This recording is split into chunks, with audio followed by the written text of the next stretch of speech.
Hey, folks, just a friendly reminder that all shows on the Madness Comic Network are produced by their individual hosts and in no way reflect the opinions of the network as a whole. The statements in the following broadcast are not necessarily the opinions of the Madness Comic Network, its staff, sponsors, or contributors. This show is rated TVMA, as are all of them and all those other letters.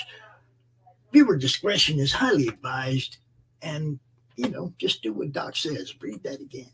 Peace, everybody.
Flip City Magazine is just really pulling out all the stops, man. Your guys' production value of this magazine has gone insane. I mean, look at that. I mean, I remember when you guys, it was black and white. Even when it was black and white, I thought your quality was great. But damn, they just really stepping it up a notch. Look at this. James Corbett, boys. James Corbett. Genuinely cutting. But also funny, and obviously just chaotic and very fun. I love Flip City. It has brought new types of badassery and integrity to the print medium.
Glamorized and embraced by Hollywood, feared in the underworld, Benjamin Bugsy Siegel was one of the most powerful men in America.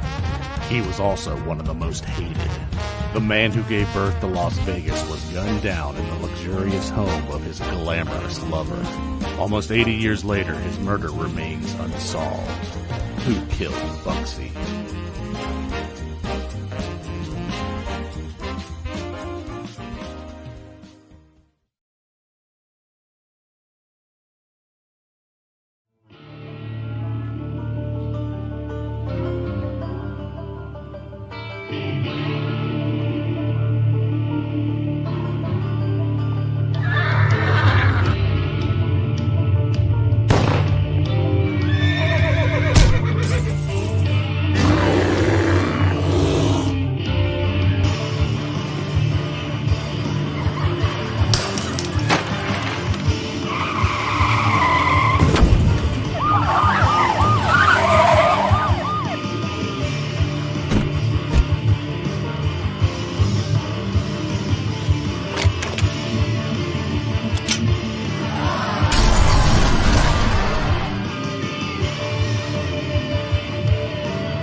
The Madness Comic Network and comic-related madness proudly presents Madness Tuesday Morning Brew.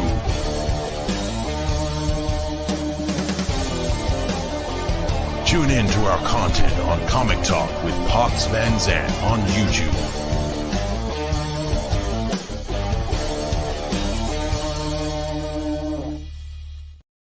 Ooh, everybody, happy Tuesday. This is Southern coming out of me. I don't know. I didn't actually know what day it was. And then I was like, oh yeah, Tuesday Brew. It's Tuesday. Yeah. Needless to say, it's been crazy and it still hasn't calmed down yet since the Kickstarter ended. But I just wanted to say, just for a second, thank you to everybody who backed and shared and recommended and supported in any way, shape, or form from our last campaign, which was, of course, the trade paperback for issues 1 through 4 and bonus material. Holy moly, this by far exceeded my expectations. My goal for this was only $2,000 and we ended up with $6,000. So thank you, everybody. I am humbled by your support. And this week I've been ordering things to try and get them here ASAP, because those books are going to be ordered as soon as the money comes in, and then they should be to me by the end of April. Got to start fulfilling stuff. So the merch is actually where I'm concerned about it slowing down this time, but the art is already done, which is great. So I just wanted to remind people that that one is done. This one is up, so you guys can sign up for notification for launch. I haven't hooked up the short link yet, so here's the long link, which is super annoying. Projects, Path of the Pale Right, issue 5. But I don't have a date for this yet, but it's probably sometime in May is what I'm guessing. So we're going to make sure everything is freaking fulfilled. We had a few issues with issue 4, like the metal covers and the Choose Your Own Adventures, the books, because we switched printers. And yeah, it's a mess. But we're going to fix everything, and I want everything caught up before we launch this next one. So we're going there. And and I always talk about how crazy this story is. And 1 through 4, it's like that's the intro into the story, right? That's the first act of the movie, getting to know the characters, getting to know the world and the rules and how it works. And then in the middle part of a movie is when like things start to go wrong and your protagonist has to fix them, right? And that's what happens in the third act is they figure things out and they, either wrap up the movie or launch you into the next one. So we're about to embark into the part of the first arc where everything goes wrong. And if you think it has been going wrong already, you ain't seen nothing yet. So issue number 5 is a beast. And I'm so excited to pick up the story again, because you're going to find out a whole lot of stuff about what is coming next. And then, of course, my favorite issue is in this next part, which is issue number 7. If you read issue number 7 and you're not sucked into this thing, you're dead. That's all I got to say. But anyways, enough about me. I want to bring in my guest. Good friend of mine, very talented. Not only does he write comics, produce comics, he also is a musician. Like, we've had long conversations about music, and he's been on other shows talking like with Tim Fling about I wanted to see that show. I need to catch the replay about like the greatest bassists of all time, or top 20. I forget how many you guys chose. But without further ado, let me bring in Jon Westhoff. What's up, man? What's up, man? Good morning. How are you? I'm fine. Thanks for having me on the Chicken Nugget Power Hour. I'm your co-host, McNugget Man. It is. Oh, now I have to play it because you said it. So let me find it. What the heck? Chicken nuggets. Thank you, Pops. He's back there pushing buttons for me. I was like, I have to scroll, and it's somewhere in the middle, and I scroll right past it. So chicken nuggets to you, sir. Chicken nuggets to all. And to all a good night. What's that? Chicken nuggets to all, and to all a good night. There you go. So what's popping? What's going on? You're always moving and shaking. Just like Yeah, the no, rest I of us? appreciate you having me on. We have our second of 5 planned crowdfunding extravaganzas this year, and that's Child Possession Services. This is actually the 3rd issue Bring it right of up. the series, so that's the most current, but hopefully, we'll talk about at least some of the other projects. But yeah, that one's live right now. We have 86 amazing backers, and Yeah. actually just a few hours ago passed the first week, so we have about a little over 2 weeks left to go. All right. We're trying to control the day count these days because we have so many. I just don't want to feel like I'm eternally in Kickstarter mode. But so this one, if people didn't notice, is a little bit shorter, about 24 days. So Yeah. I've been trying to reel mine in too. It's like, I feel like, whatchamacallit, when you have 30 days, it's like, and then you add on the 2 weeks for the funds. And then it's like, if you're out of funds and you need to keep going, then you have to wait for all of that time to go by. and Lord knows we're so always out of funds. So Yeah, and that's where I usually am too, where it's like by the time we're kickstarting, we're pretty much out of funds and we have to Kickstarter again in order to keep going. So it just elongates that time. So if you can get rid of 6 days, 5 days, it just speeds you up that much more, and it's always a tough choice because we actually the notorious dead zone in the middle of a campaign. Mhm. But we rarely have a no backer day. We usually are pretty incessant about getting the word out there. So we usually have a couple. Once in a while we'll have a no backer day, but still the days are slower. They're much slower. So Of course. why not cut out a little bit of the fat there, and then you can get back to focusing on creation and fulfillment and all that. So we're Mhm. trying to keep them, and then we're not badgering everyone constantly, although we kind of are because we're running 5 this year. So Oh my gosh. You're gonna be up there with Corissa. I don't know. She runs 6, right? She's Yeah, every other month, so she's you're every other close. month. What did I I say? can't keep pace And with then- her. I'm trying, and one was a collected edition, so it didn't require new Snap me material. just sideways putting and call together. me Carissa. We're all in that boat. We're all trying to catch up to her. So I do wish I had like Corissa or Brett, who's on the Madness Network. I wish I had maybe focused on one series for a year or so, but that's just not how my brain works. So I like yeah. to have the different ones. And this one, for those who haven't heard, the short pitch is: what if demonic possession was common around the world? Of course, the U.S. government would make a poorly run and underfunded agency to work with kids who are possessed. Enter social worker Connie Dar, who works with such children, and her work and outside of work life are going to hell. So it's more of a The Office meets heavy metal type of a story. It's a lot more grounded. We don't necessarily have a big arc of her fighting the devil or anything in mind, but it's more about workplace drama. It's about if you've ever worked for human services and government agencies, how frustrating it is when you Yes. initially go into the profession and want to help people, and it kind of just sucks the soul out of your asshole. Ugh. And that's what I wanted to put in a book. And then I was like, well, no one's going to read about me whining about being a sad social worker. So what if we added demonic possession? So we kind of came backwards to the to the premise.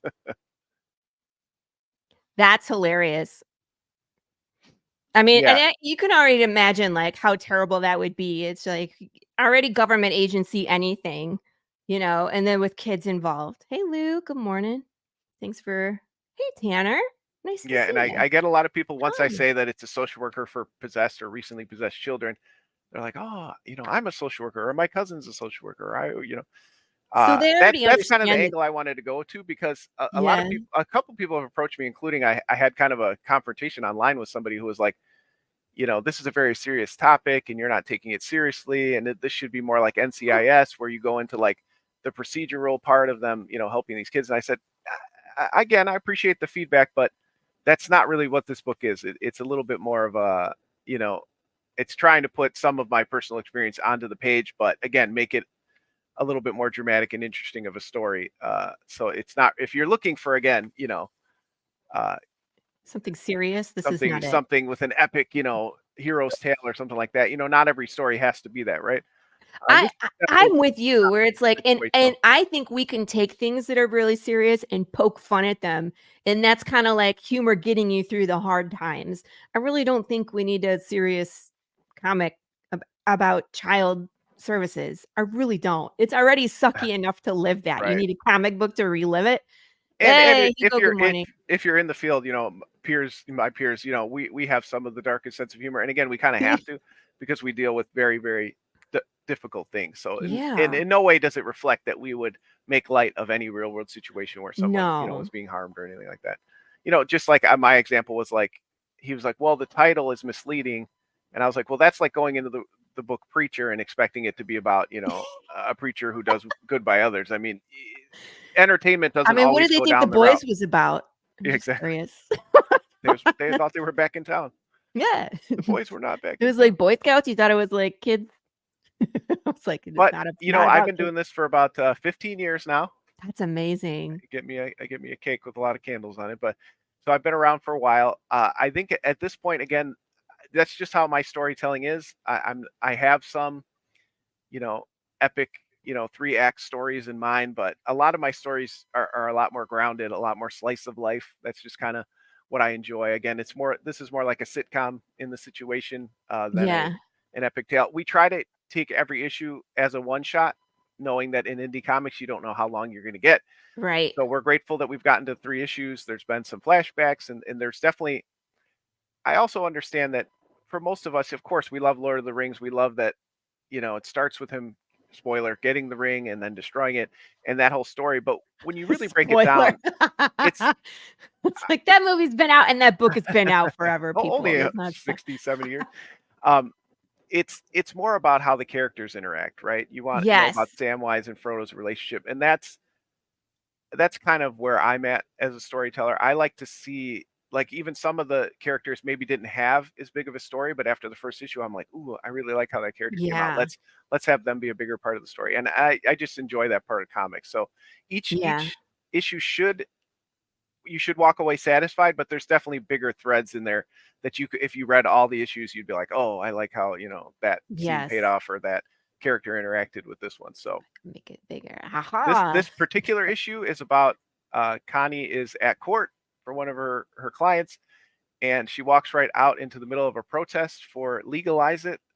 People are trying to legalize demonic possession across all people. And of course, she has her own feelings about whether or not it should be legal, being someone who works with people who've been affected by it. And that's kind of the backdrop of our story and how it starts. They want to legalize demonic possession. Currently, it is legal in some states, but people treat it as in different ways, much like medical marijuana or things like that. Some people have feelings that it's inherently evil, but others understand that there's healing properties, or it's just people trying to enjoy their life and they enjoy being the feeling of being possessed. So we treat it a little bit differently in our story. All right, I want to watch your video because we haven't done that yet, so I'm going to do that real quick. Okay. Chicken nuggets. Who's this guy? What is up, Kickstarter video watchers? This is John from Part-Time Comics. We are back with Child Possession Services. We're doing a quick and dirty video. We're running out of time. This is our second Kickstarter of 2024, if you're following along. and there's a whole bunch more right behind it. So make sure that you check. We're doing subscriber count for our show, so maybe scroll all the way to the bottom of the Kickstarter to see that information. We're back with Child Possession Services. We've already had 2 great issues with co-creator Bob Ornelas. Unfortunately, he wasn't able to come back for art, but we've got a great new art team. Mata Sorcier is here on art, and she has 2 great covers for you. April Reyna did an awesome cover for us, and we've got Miriam Yasser on the internal color. So we have a whole new creative team, covers, interiors, coloring, except for I am back on writing and lettering for this book. We are so excited. This will be the 3rd issue in the series. So the series is really picking up. This heads back to where issue 1 left off in 2021. If you don't remember, Child Possession Services was the book that really kickstarted Part-Time Comics. This was our first book we put out. So we're so happy to have it back after a little bit of a hiatus here. So please, we've got shiny stickers if you're back the first week. So if you want to pick these up, please. We have great rewards. All the other Part-Time Comics books that are still in print are available in print and digital through this. So we've got awesome rewards. We've got a great new creative team, and we hope that you'll check it out, back, and share. I saw the person yakking in the corner of that art.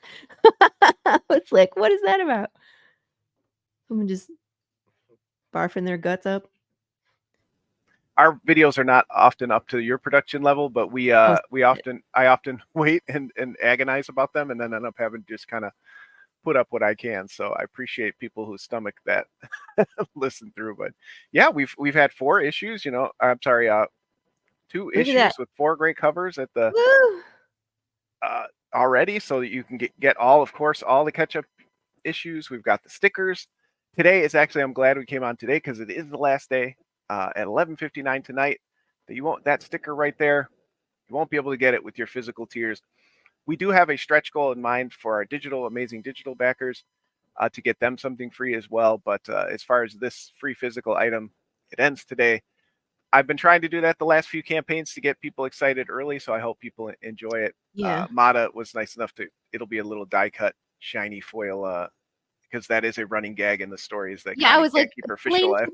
explain to people why it's a dead fish. Seymour here. Seymour, we don't know what number.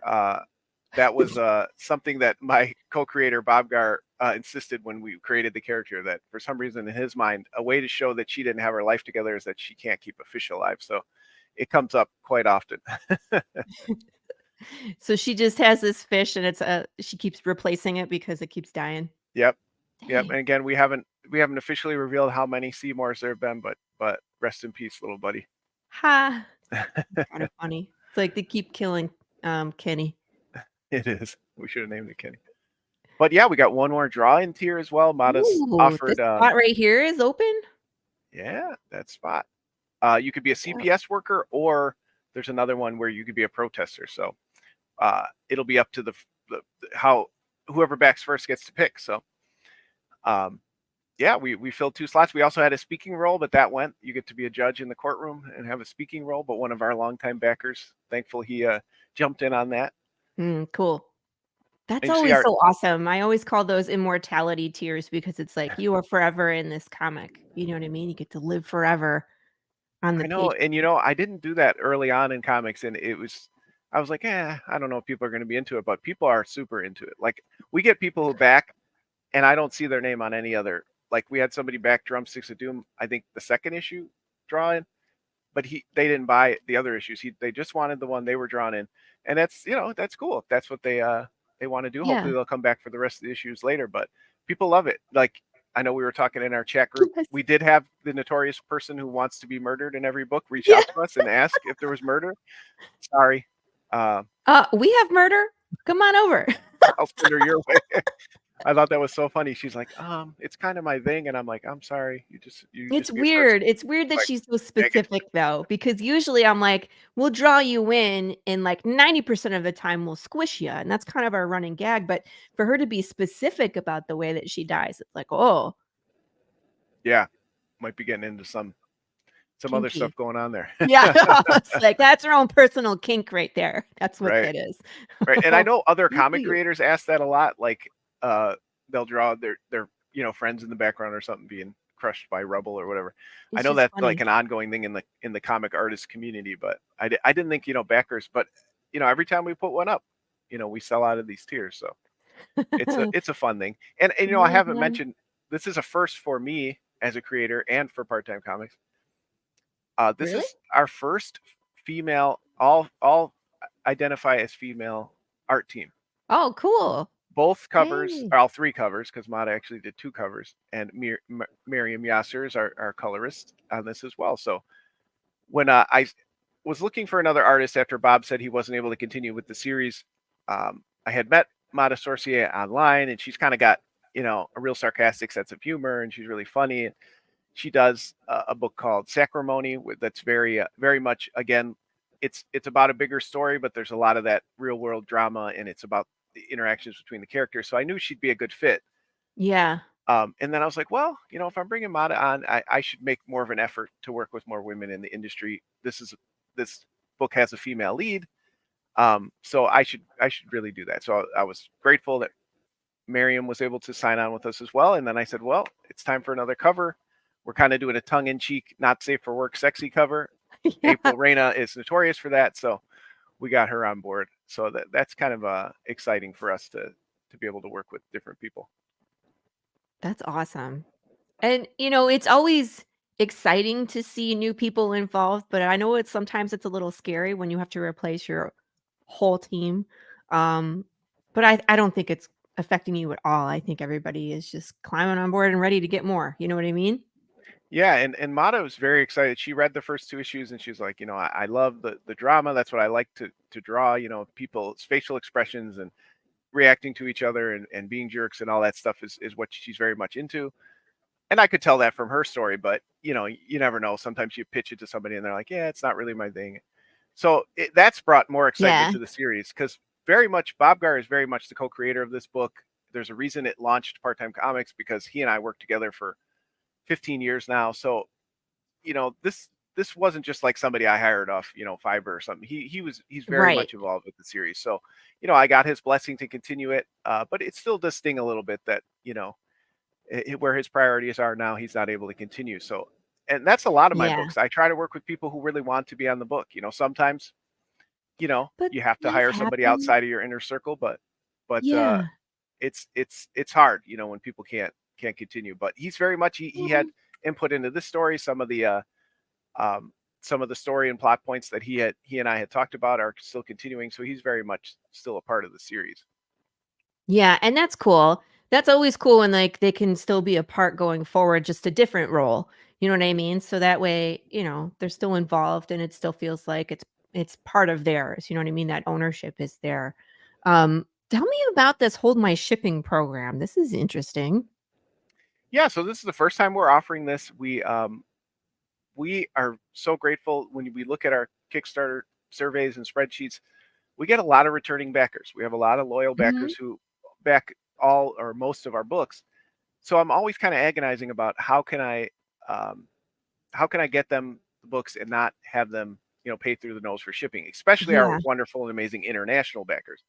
'Cause you know how much Yes. that costs. So much. So I'm trying something different. You've seen, I think last year, we did a couple of launches that were more than one book.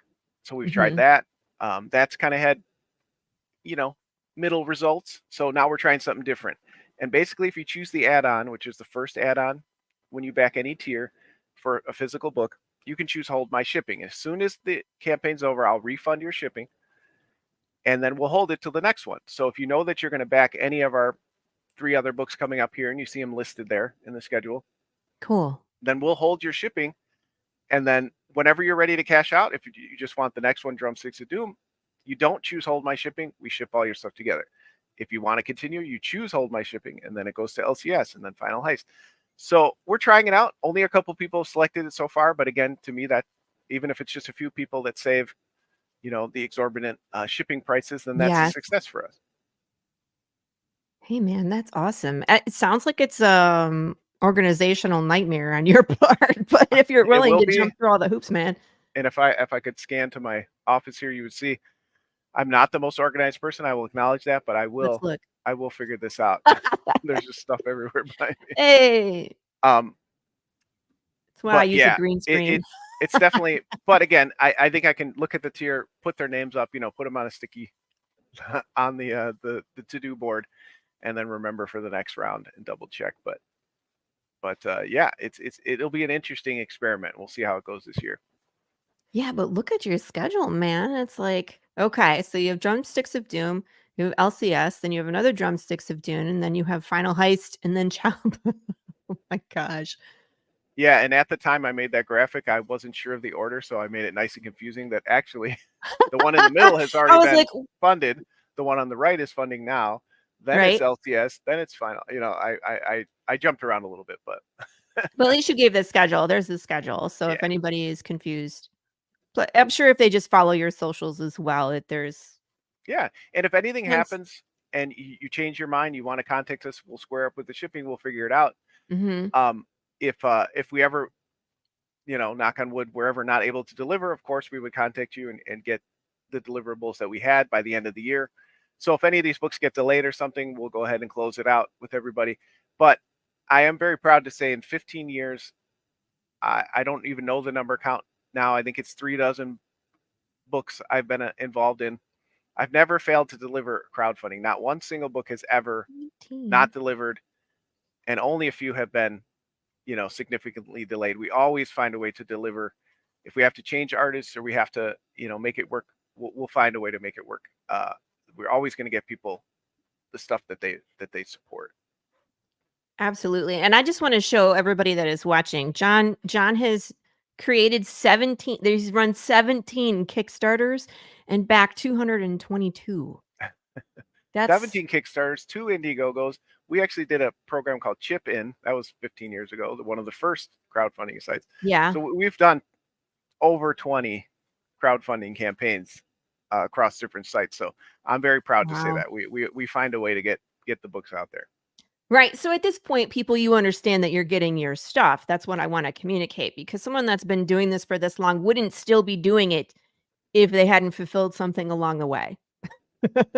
No one would continue to back them, right? The whole point is you're getting your stuff. So let's go shopping.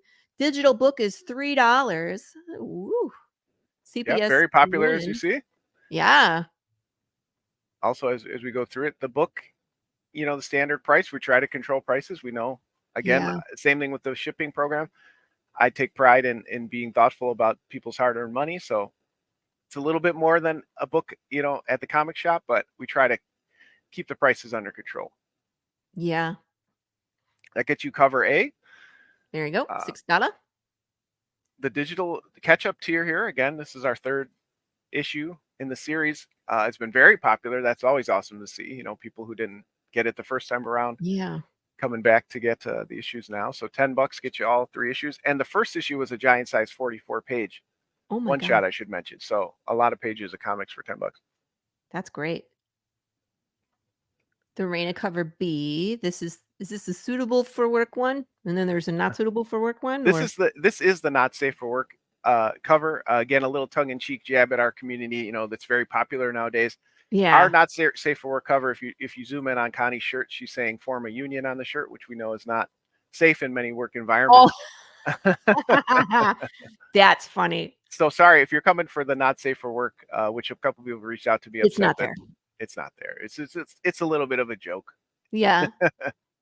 That's funny. And again, it plays into the character themselves and how it interacts with the story. So kind of a little a gag that I came up with a while ago, and I just couldn't resist. I want to do a not suitable for work, either print or something of Dwayne Fink. My drunk guy with the big no, just his back end sticking out. I think that would be funny. I actually think, and I think there should be more not suitable for work male men, covers too, because we don't get that. I always see his boobs these days. Yep, you got to at least be fair, balance it out. Got to even it out. Give us some eye candy. All right, the fairy tale cover. Yeah, if you scroll back up in the campaign a little bit, you'll see it. just above the art. Yeah, there it is. This Down one? below, right there it is. So Beautiful. we don't usually do 2 variants, but this was Mata's first cover for the series. This is the first piece of art she created. And we both loved it, but she kind of came to the conclusion that because she hand drew the logos on there, it didn't really fit with the appearance of the series. So she went back a little bit, cleaned it up digitally, and that's where you get the standard cover, which was so Gotcha. nice of her. I mean, I told her, I'm fine with doing this as the variant, but I do feel like, it needs to have some consistency in how it appears with the other ones. Right. And she was more than happy to do that. So, but then we still have this great, amazing cover. So we dubbed it. It looks like, a fairy tale. Connie's falling down the rabbit hole like Alice in Wonderland Yeah. here of cigarettes and booze and pizza. So she just captured so much about the character in this. So it is very similar, but we're going to do it as a cardstock cover. We're going to do it matte finished. I'm going to sign and individually number the 25 of these we print. So we thought we'd do something kind of special so we could still utilize the original. And also the original art is available, which first off, that rarely happens where you have the cover art. And she colors on the board. That's the exact cover you'll get. And if you scroll up to April's too, she does the same. She hand colors. And that's also available. Both women have offered up for the good of the campaign, which again, it's very rare to have the covers. Yeah. A lot of people work digitally or the artists sell them themselves. And to have them both colored on the boards, I thought was really cool. Yeah. Both are still available. But that's how we came to the cover C, the fairy tale version of Connie falling down the rabbit hole. Gotcha. The fish and the eyeball. The weird eyeball. Yeah, she just captured it again. She read the first 2 and I didn't give her really any direction. And she was really? like, I got this.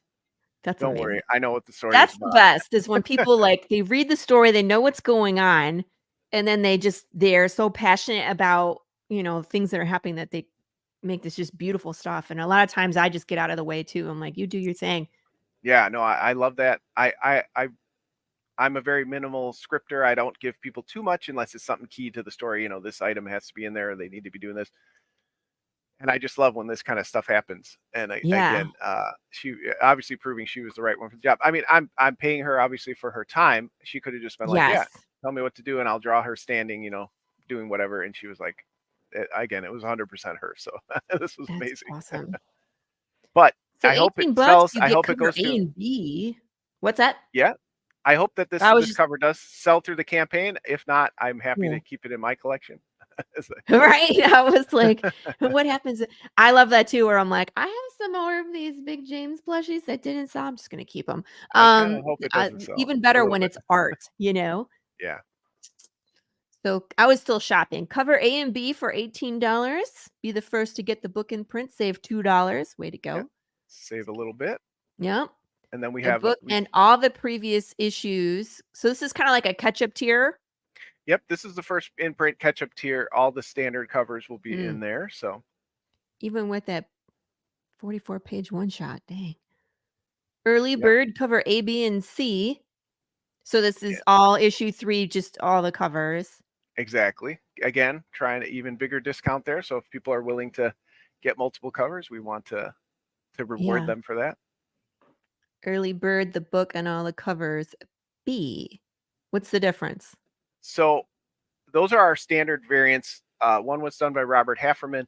One was done by artist DNS out of the UK. And then the April Reina cover for this one. So again, you can get a huge discount on all the variants. As you know, as an indie creator, those often have an extremely low print run. But again, I wanted to reward people. If you're willing to plunk down your money and get all the variant covers, we'll give you a big discount on that. Cool. All the PTC books, digital. Okay, cool. Yeah, this is awesome because you get everything. Bulletproof Chicken was awesome. Bulletproof Chicken Nuggets. Yeah. There is in the Bulletproof Chicken universe, there is an issue is called Chicken Nuggets, which was our short story from that. But yeah, all of the 15 part-time comics books and a couple when I was with another company called Kingbone Press. So you're going to get a ton of books in that catch-up tier in digital. And we do also have it in print. So you get a whole bunch. All 7 covers of the first 3 issues of CPS. That's amazing for that price. Holy moly. Yep, and I think I limited that to 3, so only 1 left. Yeah. If you want to get all the part-time There's comic stuff, which a few people have 1 been so left. gracious to do, Go grab it, somebody. we'll give you at a discount. Full page ad. Get in there and advertise. Yeah, and those have been popular too. Yeah. Just like the draw and tiers, I'm always surprised that people think well enough of us to get their books out there. That includes, of course, updating our Kickstarter backers with your information, updating all of our social media that you're a sponsor. So, even outside of the ad, we're going to promote whatever you got going on. That's cool. Early bird, all the PTC books, $85. How many books were in this? Holy crap. How many books are in that 18 with the Bulletproof Chicken? That again includes all the cover A's of all the series. Deep Powered, Drumsticks to 1 through Doom, 4. CPS 1, 2, and 3. On the Stack, which was our Magic the Gathering tribute. Up and Let's Go, which was our Simpsons tribute, and Bulletproof Chicken 1, 2, and 3.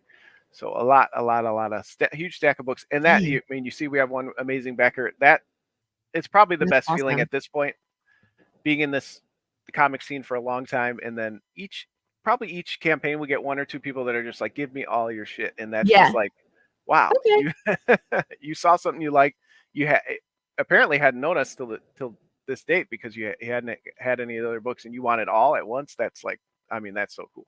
That's awesome. I love it. And I love those catch-up tiers. When you see a ton of people in the catch-up tier, you're like, ooh, I found a whole new group of people. That's great. Get drawn into the book with a non-speaking role. Here's that rioter position. Cool. 1 left. And Mata has been so gracious to put in the original art. She was considering digital. She does do some digital work.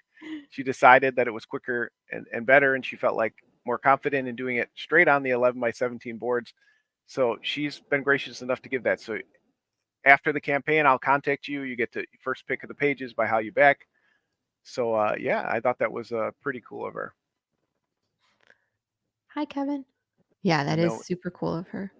Well, and I put both on there. I'm sorry to be confusing with the thumbnail, but again, there's one for Mata's cover, which is the pizza eyeball one, and then right below it, there's April Reina, the not safe for work cover below it. Gotcha. Again, both of the ladies. I'll be happy again to keep those covers, but if somebody wants to take them home, they are available. Yeah. Okay. So no confusion here, people. This one is this cover on the left. This one is the cover on the right. Yep. All gone. Yep. All gone. The speaking role went pretty early, so that was cool to see. And again, we always deliver on our books. We're about halfway done with it. Obviously, holding a couple of pages for the draw and tiers. And once we get funded, book should be done in a month or so, and we'll get it printed and shipped by June of this year. Amazing. That's awesome. And then it's just like on to the next thing. And you're going to be running the next thing actually pretty shortly, right? When's the next one? Yep. This ends in early April, and then first week of May, we'll be launching our first ever Zoop campaign. I want to go look at this. It's not a soup. Despite not a people will tell you, Chad. It's not. Well, he's not around. I've never run a Zoop. I also have never run a Zoop, and I was kind of interested in expanding. You don't want to go all in on one platform or website or whatever. These days, you got to diversify. People tell me. So, for those who don't know, Zoop is 100% comic centric. When they do their updates on their site right now, if you go to like the campaigns at the top, it's all the campaigns are there. So it's very much like a pre-order site. It's different. Like Kickstarter, you go to Kickstarter, there's 1,000 campaigns. Mm-hmm. When they send out email updates, they'll send out a handful of featured ones. But with Zoop, they promote your book. They any of the updates they go on, they tell all their followers, this one's starting, this one's ending, this one's, so they do a lot of promotion because it's just comics. So I was interested in it, right? Because they focus on comics. I've seen some people do some campaigns. I like how they lay out their campaign. You don't have to do the tiers like we just went through. It's very much pre-order a la carte. You get your main book, and then all the add-ons are there. I want this one. I want this one. I want that one. So it's very different than a Kickstarter page. So I just kind of reached out to them. Hey, we've had some success with Drumsticks of Doom, but I'd like to relaunch our trade paperback on there, see if your audience is interested. And they said, well, honestly, you've already run a successful Kickstarter. A lot of our audience is crossover, but we really like the series. They were very excited about it. They said, do you have a new issue? We'd be happy to, feature you. And that's a good feeling, right? They're like excited about it. They want you to be part of the partnership in their website. So that was kind of how we came to this conclusion. Let's try it out. I know people are very loyal to their sites, but we're hoping that, the audience will cross over with us as we launch the next series, which is a mini series, Drumsticks of Doom, Band on the Silver Mountain, as Lana and the gang head to the notorious Silver Mountain to record her first album. If you've been following I could zoom in on this picture. I was like, that's an alligator. It's the Arachnigator, and dun, dun, dun, dun, dun, dun. What? Also with this campaign will be Argyle the Arachnigator stuffed Plushie. animal. He didn't want to say the P word. Plushie. Look, he's got 8 legs. That's amazing. He's got 8 legs. And 4 eyes. And 4 eyes. That's so cool. He is a character in the series. I've been verbally berated by our mutual friend Corissa Grant to get into the plushie game. And so that is going to be part of this campaign too. The first time it will be available for Argyle the Arachnigator plushie as well. So we're trying something different, both merchandise wise and site wise, and I hope that people will follow along. Yeah, absolutely. I want to play for you. I know that you're in it, so let's do this real quick. Hold on. I think I'm bleeding. Am I bleeding? Ow! Ow! Nose and lips! Okay, ow.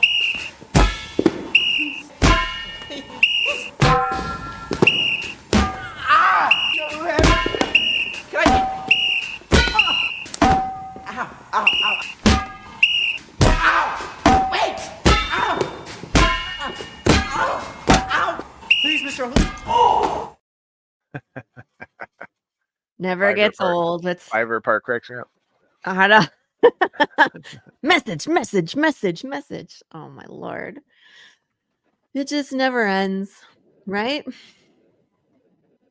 It never ends. But I feel fortunate. I know that I'm very grateful for those who stick around and deal with that and still don't mute me on social media. We certainly, if there was an easier button I could click to get everyone the information and not have to feel like such a nuisance, I would do it. But it's just not that way. It's not. And I mean, like, we say it all the time. Like, we apologize that we have to do it all the time, but we have to, because the algorithm, like John's promoting, and sometimes I won't see John's post for 2 days or 3 days or a week later. And it's different for everybody. So we all have to promote like that in order for people to see us, because it takes a few days for it to kick in. Someone just liked one of my posts, and it was like halfway through my campaign, and I was like, we're done now. Late to the game. Like, we're done now, right? No. Nope.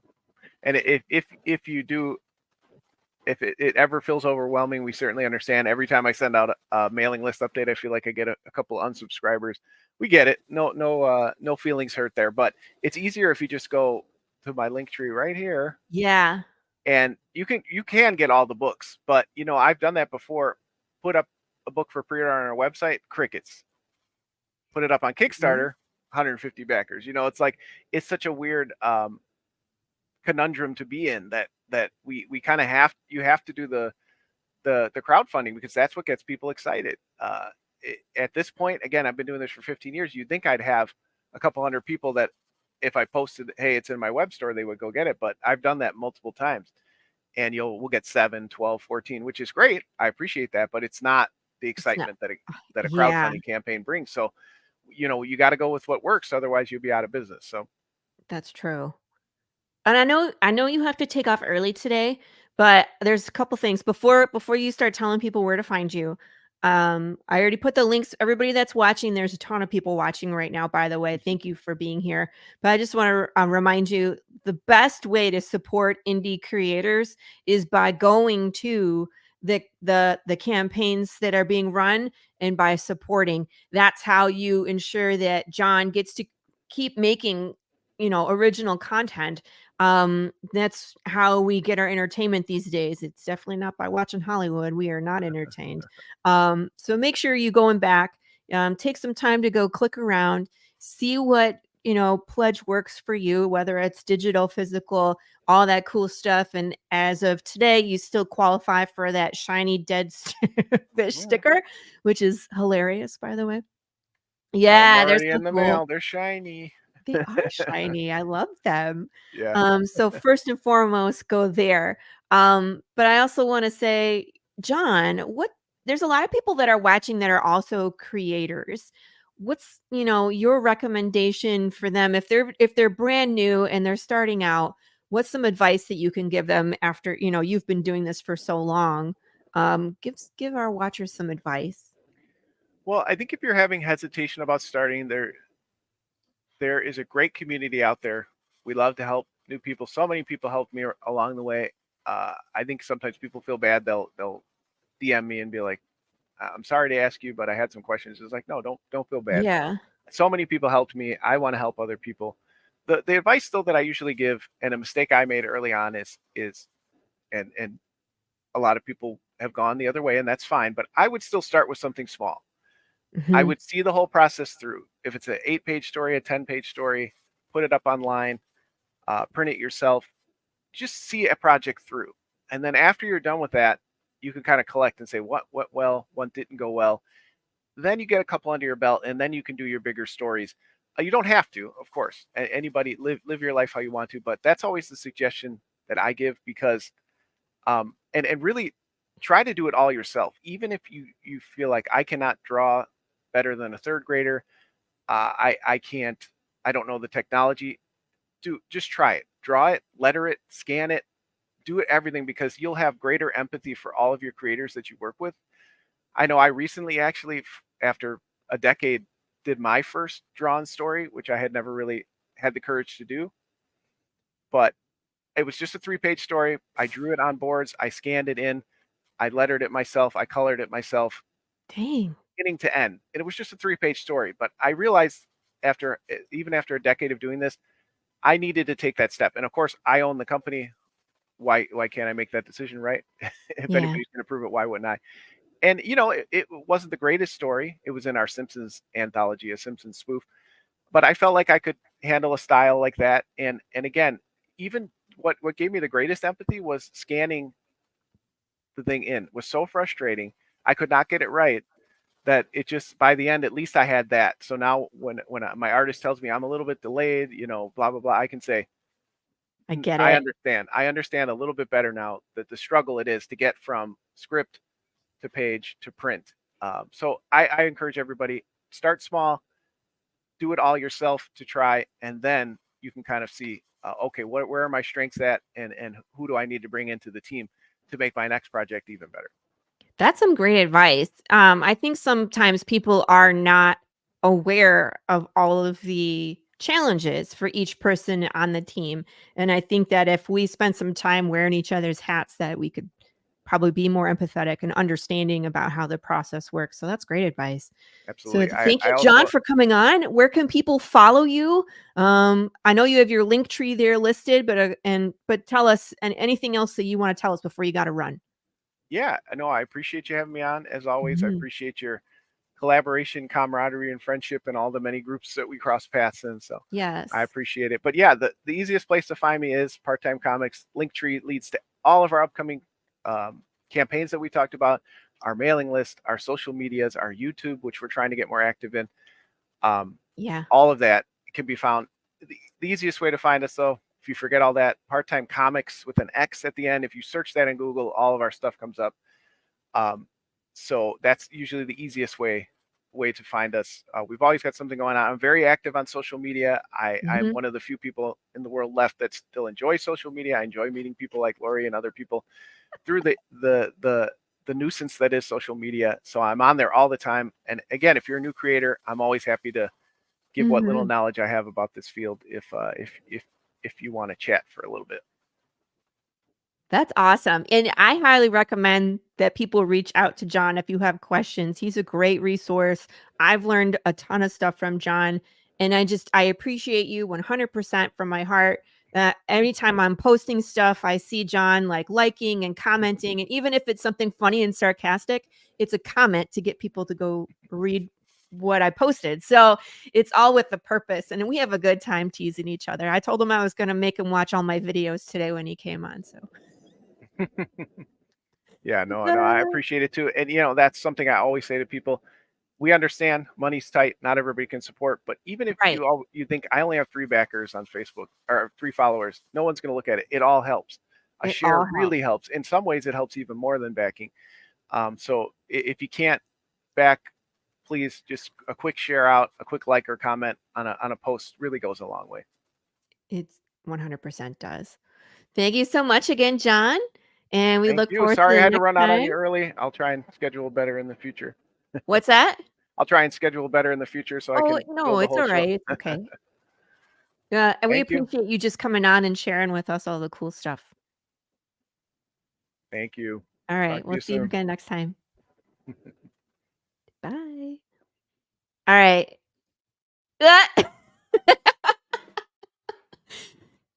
Tell us what the heck. Hey, he's back from the dead, everybody. It's Pops Van Zant. How are you? You were on mute. The governor called. I got a reprieve. Okay, so you're no longer on death row. Not till next month. Are you okay? How are you doing, sir? Everybody has been concerned about you. I'm still pretty sore. My chest is still pretty fucked up. But yeah. Until the inflammation goes down, they can't fix it. So okay, so they're trying to control that. Full liquid diet for a month, and then they're going to go in and staple my diaphragm closed. You have a hernia, is that? It's a hiatal hernia. Yeah, when your stomach starts pushing through your diaphragm. It was all up in there. Your entire stomach? It was partying with my lungs. It was twisted. That was why I was having the issues. Jesus. You know the issues I'm talking about. Yeah. Yeah, that was what it was. Nobody had any. I had no idea. Then I'd tell mine. She's like, "Oh, that happened to me. How come you didn't tell me this shit could happen?" But yeah, I'm supposed to take it easy, and I got the liquid diet for a month. Full liquid diet. You're gonna be a skeleton by the time I know. I ain't got no weight to give up, man. That's what I'm saying. Like you will lose a ton of weight being on a liquid diet. Well, I've got some plans, but I'm gonna be doing lots of milkshakes, lots of calorie protein. Yeah, high calorie. Yeah. You're gonna need to. But also, I mean, I got some plans for take some of that and at least make it so that my taste buds are happy, even if my stomach, you know what I mean? I've been on liquid diet before. I had my gallbladder removed years ago, so I get it. Like you don't seem full on a liquid diet. You just don't. You're just hungry all the time. So I don't envy you. I don't know why they sent you home to do that at home. God. Well, I'm not sitting in the hospital for 30 Lugo. That no. I mean, look, you're gonna put that all in the blender. Blah. Yeah, see, that's the other thing. They were like, hey, the doctor's like, hey, if you can put it in a blender, and I don't care if you have, meatloaf. And I was like, that's just ew. You need one of those boba straws, the big ones. Oh man. So yeah, like I said, my chest's still pretty lit up. Until the inflammation goes down, they just can't do anything. So, I decided I have a month. I have a month before I'm going to be laid up again. And then I'm going to be laid up for a lot longer.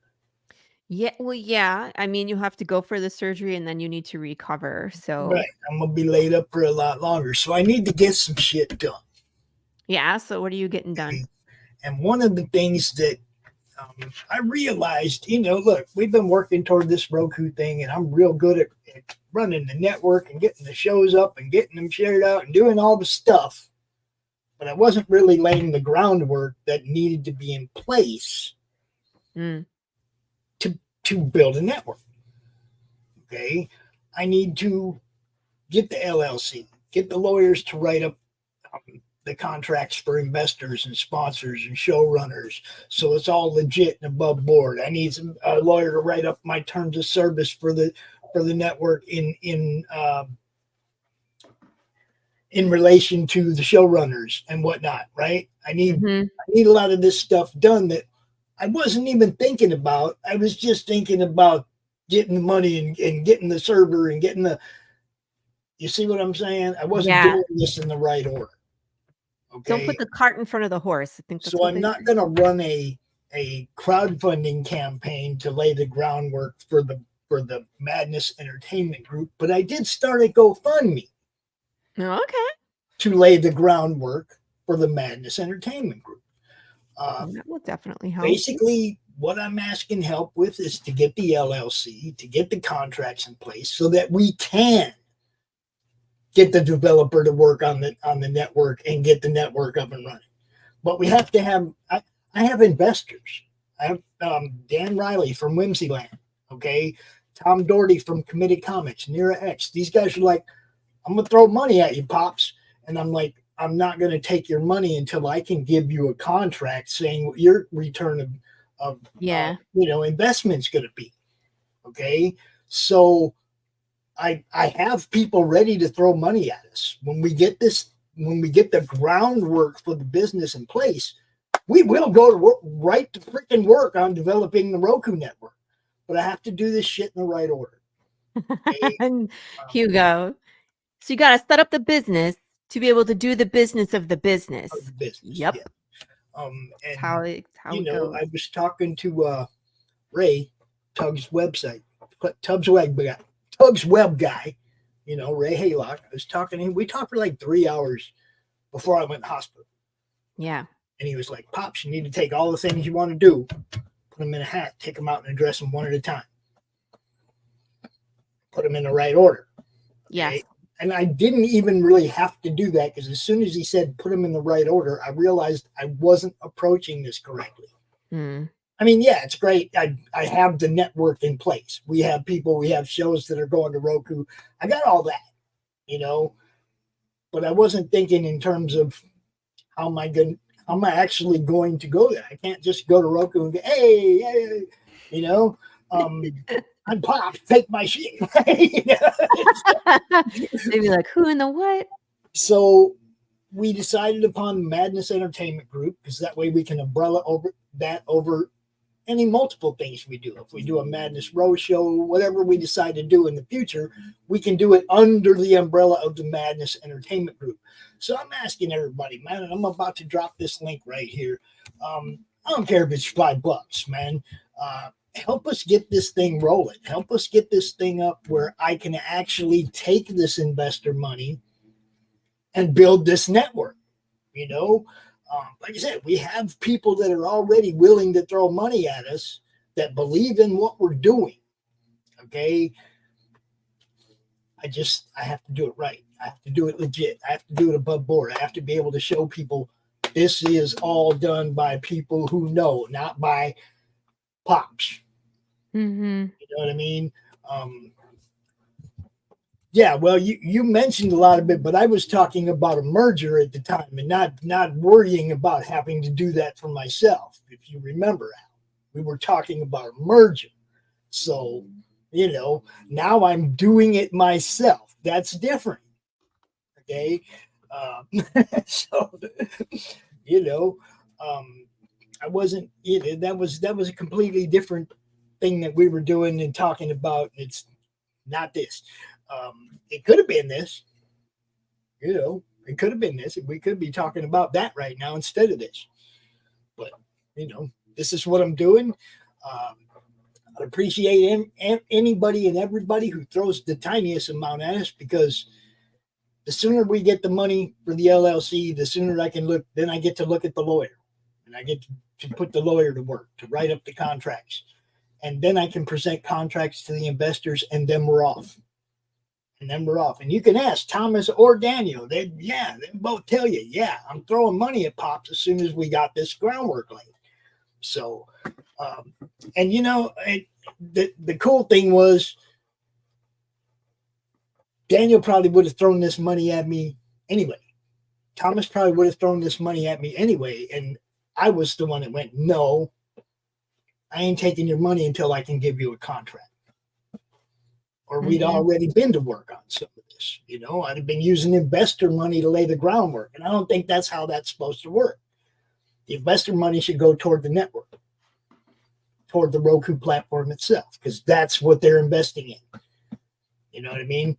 The Madness Entertainment Group can go all kinds of different directions that those investors don't have anything to do with. You know what I mean? So this is the plan, people. We're building this thing. I'm doing this no matter what. Okay, no matter what, we're going to do this one way or another. But I don't want to go crowdfunding to build the Roku network. I'd rather have investors, partners, people I know, people I like, people I trust involved in what we're doing right now. You know, so. Oh, dude, I've shared that link all over the place, man. It's pinned to my Twitter. It's pinned to my Facebook. It's pinned to the group. It's, you know, that link is everywhere, bro. If you're following me, you'd see it. Yeah, but you know, the algorithm sometimes doesn't push it out, but Pops did post it everywhere. This just launched 18 hours ago. It's not like it's been around for a week yet. So they launched it on Monday Madness last night. So, you know, I mean, if everybody could share it as well, that would help the reach. It doesn't cost you anything to share. It just share it out there. You don't even have to put a description. Just get eyes on it. The coolest thing is after I launched it, Jeff Earls from the Baron Earl Show, you know Jeff, he wrote up a really cool write-up about it and shared it out. And it's like I pinned that to my Facebook because it's way better than anything I could say. You know? Can I put it up on the screen? Let me see. It's up to you. Let me see if I can. Not that one. Hold on. Let's get on the right page first. I've never done a GoFundMe before, like or supported one, so I just wanted to show it off so people can see. It looks pretty easy. Where you just I thought you meant the postage. No, I'm talking about GoFundMe itself. Yeah, so people know what it looks like, and because I put a link there too. But go for it. Just so people can see what it looks like. This is very simple. The link takes you right to here. And I love how it has like the little link. So you can share the link. You can share it right to Facebook, X, or email. And it looks like there's a couple more options.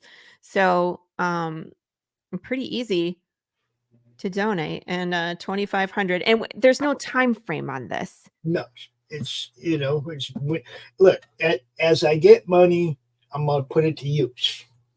Okay, when I have enough for the LLC, then I might pull it and get the LLC so I can move on to the next thing.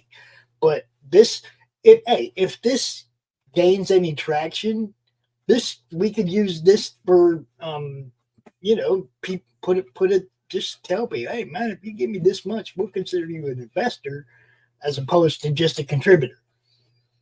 You know, and once we get into the Roku side of it, you know, when the groundwork's laid. Then we can even use this to take money and give investor contracts to people that pay a certain amount, right? You know, I mean, I don't know if that's legal or not. I'd have to talk to a lawyer, obviously, but you can extend the goal. You see, so once we have the groundwork laid, then I can extend the goal to even continue on to get more money for the actual platform itself. You know, a tattooed QR code. Hugo, explain this. Have you tried writing that link wherever the docs are going to be checking you out? The docs? Oh, you mean like the doctors? Like you're going to put the link on your body so they can scan. It's funny because I had that Marvel backpack with me. Yeah. And the people that are interested in comics mentioned the Marvel backpack. And those are the people that got business cards. There you go. You know what I mean? Oh, you like that, man? We got a whole network about that stuff. Check this out. You know, that's not a bad idea, though, to do a temporary tattoo with a QR code. When you're at the cons, right? Yeah, where you could tattoo it like on the back of your hand and be like, scan this, and it takes them to something. That Your is. web page, or How come every time me and you get together on the show, all we do is come up with ideas for shit? because that's what happens. Get some money back from those doctors. That's pretty fun. But yeah, I did hand out some business cards. There was a few of them nurses that were like either have kids that are into comics or actually like are Marvel movie fan type people, you know. And I was like, I just jumped right on it. Well, we're not Marvel. We're everybody else. You know, we're all the independent people that don't have a big old giant conglomerate promoting what we do. Right. You know, so you know. One thing I can promise people, y'all know my work ethic. Mm-hmm. Ain't nobody can doubt my work ethic, and there's nobody out there telling anybody that I ever ripped them off or any shit like that. Yeah, I might have I've supported some people that turned out to be shitty at times, but you know, who hasn't, right? We've all been behind somebody that turned out to be less than worth our time, so to speak. You know. I've worked hard at this, man. And, you know, this is the other thing, Laurie. I miss doing CromCon. Aww. I want my freaking show back, and I got to get this thing up and running so I can go back to doing what I really loved to do, which was my monthly online con, guys. Mm-hmm. And can you imagine if I could do it live on Roku? That would be cool. Come Get a on, lot more man. eyes on stuff, you know? Help me out. I ain't bullshitting here. You guys know I'm in this chair every day doing what I do. Let me take it to the next level and do it harder. You know, I mean, really, I support all you guys to get your shit to the next level. All of you. And you know, really, that's all this is support Pop so then he can turn around and push us to the next level. dude, I mean, I'm always trying to push you guys to the next level. You know, when I met RJ, he had never fulfilled a campaign. Yeah. I liked his idea so much. I was like, dude, I'm with you to the end. I'm going to get you in a warehouse. I'm going to tell people about what you do. I'm going to keep talking about what you do. And look at RJ. And I'm not taking all the credit for it because he's the one that does the work. But that damn straight been telling people about him for a long time. Yeah. You know? And some of them people did call him because Pops told them what was up, how this works, how you know, RJ, dude, I never heard of anybody complain about a package they got from RJ or not getting a package they were supposed to get through RJ's service, or I've never heard anybody complain as a campaigner that he fulfilled that they didn't like the way he did it. I've never heard anybody complain, and it don't cost nothing. Mm-hmm. Don't cost you nothing. But it don't cost you nothing. You know, look at me. I'm sitting here promoting somebody else. Carissa. Because that's what I do, guys. Hi, Carissa. Everybody else. Hi, Carissa. Oh, let's go check on, speaking of promoting, just real quick. Bing, bing, bing, bing, I wanted to see Carissa's campaign and see where it's at and make sure I give her a shout out because I think her campaign is wrapping up soon. Mm-hmm. And so if people haven't had a chance to go or they're waiting for their paycheck to hit on Friday, let's give her a shout out real quick. Ooh, they flipped to hours. She's at 56 hours to go. She's got 97 backers, people. We need a few more. Oh, look, you put it in plastic. I put it in a baggie for now, but I'm going to find something that works well as a sleeve cover or whatever, you know, something. It is book cloth. This, everybody. Yeah, the black on black is super cool. Dude, look, I mean, you said it all right here in it. Okay, you know, you said it all, and I really appreciate that. But I want you guys to know that you are going to love the people that back these. You are going to love these. Okay, this little thing. My grandson Gabe. Yeah, it's a comic book for little guys. Oh, that's so cute. You know, because I was showing it to him. I was like, look, this is all 4 of Laurie's books in one little book. And he got a comic for little guys. Yeah, I'm gonna do some more with that when things kind of calm down.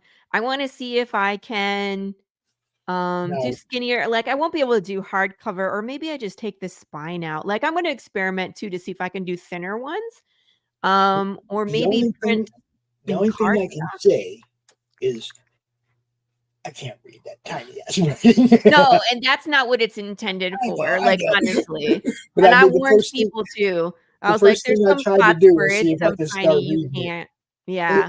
That was the first thing I did. Can I read this? I put my glasses on. I was like, nah. I can't read No, that. some of it you can, but, some of it it's super tiny where it's like, "Oh, man."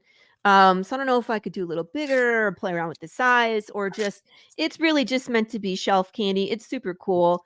Like, the It's people that beautiful. are getting these are also getting a full, book, trade Yes, paperback, most of them. but there you So, go. You know, yeah, they're I super love it. cool. Thank you very much, I got, like, 5 more to make. I'm excited. dude. And you You're know, welcome, girl. this is the first one. It doesn't have all the stuff on the pages on the outside of the pages. No. All that. It's just the first one she did, and I wanted it. Yeah, it was like I So wasn't even intending on sending that to anybody. I was just like, "Well, it's all kinda jacked up." Like, I messed up the front, the edge was too long, so I had to cut it, and then it overlaps, and then, like, some of the pages are out of order, and I had invested in one of those guillotines, those paper cutters, right, so then the pages were nice and even, and then I could paint them, and, so yeah, that one was just kinda like the test, but when you saw it and you were like, "I want that," and I was just like, "Really? I was like, that's mine. That one's for me." I'm like, "Alright." And there, check Wayne out because of RJ. He's talking to other writers about working on books together. See? He's like, look, man, this is what we do, guys. We bounce fan bases off each other. We bounce creators and artists off each other. Mhm. A lot of things have happened in indie comics because of people who have met in the madness. Yeah. It's just a Tons good of things, community. man. You know, it's like if I make one person, if I help one person sell a book a day, That's a I feel win. like I'm killing Yeah. it. Okay. Because that's what I'm out here trying to do is help people sell books. But when we have launch parties and people's books fund or I mean, always over halfway to fund, no matter who it is, what Yeah. it is, it's like when we do that and we see how happy they are about what we're doing, I can't stop doing this, but I need your help to really take it to the next level, to do this right. Okay. I can do this thing forever and never really, Get tired or no, it's just I it's mean, fun. but I mean, I could do this forever, but it would never It would never yeah. blow up, right? Right. We got to go to Roku. I want you guys' stuff, your shows, your comics, your short films.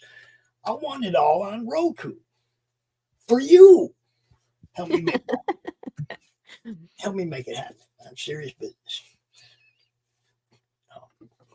Look, Laurie, you are rapidly approaching your personal 100th episode as the host Really? of the Tuesday Morning Brew. You are, I think, 21 weeks away from 100. You're like Wow. 79 right now. 79 episodes as the host of the Tuesday Morning Brew. And you've done awesome.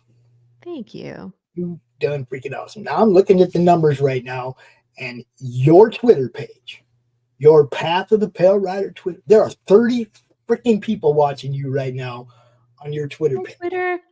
You know, I love you.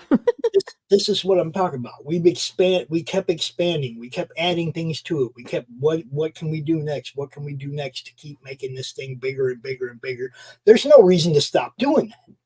Mm-hmm. No reason to sit and rest on laurels that aren't there yet. Mm-hmm. Do you see what I'm saying? Now, when the Madness Entertainment Group becomes a reality and we start developing the Roku channel, it's all action from there on out, guys. Ain't nothing gonna stop me, man. I just need to build the proper legal groundwork so that nobody can take this down. Help me out. That's all. Mr. Big, we love you. Look, he's in here. I love this. Mr. Big believes in kicking up and back, kicking it back, paying it forward, all of that. Oh, and thank you. Wayne's been a sponsor of us a couple times. And Hugo, and stuff. I feel you, man. Hugo actually got to touch one of these at Texoma. He came to see me and some of the other guys, Sam Vera and George Medina was there, and he came and hung out with us for a while. And so I had a few of them there, so we got to see them and feel them, and like they feel really good. I really wish Hugo and Lou would join our Slaughterville game on Friday. Not just be in the chat. God, we would laugh the entire time. Hugo, I think we're gonna wrap New Neighbors this week, and we're gonna be starting Moonlit Night or whatever the next one is. And I'd love to have a couple more people join our little ghost hunting group. You know, come and play. It'd be awesome, dude. You guys are so and you funny. actually get to interact with Karen. That's what I mean. They do in the chat already. They'd be already so funny. It'd be great to have them join us in the actual game. It'd be awesome. Dude, you know what I'm saying? Dude, I want everybody to be successful. I want everybody to fund their comics, get them out in people's hands. I'm a comic fan. Okay. Putting comics and books and whatever in people's hands is the deal, right? He says he has a day job, so he's just listening and commenting. But yeah, I get you. Dang. Darn it. We have to figure something out. Maybe start a different game at a different time so that some of those day job people can join us. You know, I don't know. We got time for that kind of stuff. But maybe. I don't know. We start going in the afternoons and evenings. My kiddos are around. It gets a lot harder. I can do this because they're at school. It's funny because like sometimes the day ones, like people have doctor's appointments, everything, and it's like those. And if you go to nighttime, then the kids are in the way, and it's like, look, people. Well, you get who you get. Everybody can do the thing. I need to go for me to ditch my day job. Don't we all? Help Laurie pay for Yeah. Help Hugo. So yeah, there it is, people. That's the GoFundMe to help lay the foundation for the Meg. And I like that, the Meg, because you guys know Meg from Family Guy. The shark. The Meg. Which Meg? You're talking about Meg from Family Guy? Any Meg. They're all that's what I mean. There's so many of them would be the Meg. Yeah, I was thinking the shark, the Megalodon or something. Yeah, you know, I mean there's so many different ways. movies. Yeah. However you see it, right? We're the Meg. And look, I've been serving people for almost 5 years because I love to. That's not going to change, guys. It's not going to change. I want to do better. I want to do more. I want to make it bigger. That's all. All the showrunners now, Laurie, she runs the Tuesday Morning Brew, and even though it was a madness show before she took that show, Laurie's still going to get half the Roku ad revenue for anything this show generates when we're on Roku. It's her show. You know what I mean? It's like, and that's all of the showrunners will get half of the Roku ad revenue generated by their show. All of them. And the other half obviously will go toward maintenance and upkeep and marketing for the network. And of course, somewhere in there, I got to give investors money back, or return investment of whatever agreement we have. Somebody already talked to me about how to extend once we get to there. It's like, you see what I mean? It's like they believe in what we're doing. Okay, and I've had other people talk to me about it. I only had 2 that said I could drop their name. Okay, and those are 2 that are committed, and that's Thomas and Daniel. But I've talked to quite a few other people about investing in what we're doing. I just don't have a contract to lay out. I got to do this right. So, what's up, Glenn? What's happening? I think this is not the first time he did that. I think he dropped that actually earlier too. Yep. I was like, yeah. I see you. I see you. I see you, Glenn. We was talking about him last night on Monday Madness too. Yeah. What's he Yeah, doing up Doc said something about he was going to go do some lettering or something, and I was like, "You going to do it Glenn style?" there? Yeah, the old school hand lettering. Like, because Glenn's a master at doing Yes. all of it himself. Yes. You know, it's like, yeah. Puts us all to shame with our digital stuff. Not I love just- watching Glenn's videos where the hand lettering tool was so That's cool. what I'm Like, I didn't talking even about. know that was a thing. You know what I mean? Yeah, that's what I'm talking about. He's just like, you know, pretty freaking awesome. If you don't know about Glenn, go look at his YouTube channel, Glenn Fleming. Go check it out. Glenn was on my show. He was on this show. And I was like, sorry, everybody, we're going to watch these time-lapse drawings because I want to. So it was just like, you're all going to watch it with me. And I just put it on. I was like, we're doing this now. That's really funny. Yes. You could have Bugsy on Prime, but I don't know if I'm gonna be the one to get you there. But you can definitely put us. You can definitely put anybody who's doing short films or episodic live action of their comic books or whatever. You want to put that on the Roku? Bring it. Mr. Big, that was your commercial. That was a new commercial for me. That was really cool. Yes, About that's Bugsy. that's Mr. Biggs. That's it. Gotcha. Very cool. Another hour and a half. Yes, please. Just speed it all up. Just put it in one and just speed it all up. Things to put on when you are just want to focus on one thing. It's like that's so cool. So cool. So I don't know why. I don't know why I thought I could do this without laying the groundwork. Well, I mean, it's just. Do you remember how it started though? It started as a beta test. Yeah. Can we get enough content to make it worth doing? Okay. And then once I had good content, I had people providing content weekly, and the network's rolling along. It's like, okay, now I'm just like totally went straight to let's get the channel developed, let's get the server, oops. Yeah, oops. So I'm on the right path now. Everything's planned out. Everything is laid out, and it just depends on how fast money comes in to do things. Okay. I'd really love to get this thing, get the whole groundwork laid before I go back in the hospital, because then I'm going to be laid up for a little bit longer. I'll probably be down for a couple weeks. I probably won't be too comfortable sitting in the chair for a while. So I'm not going to be able to do a lot then. So I need to get as much done as I can now. And I need your help. I'm asking y'all help. Help us out. Help all of us. Help us Chris, help you.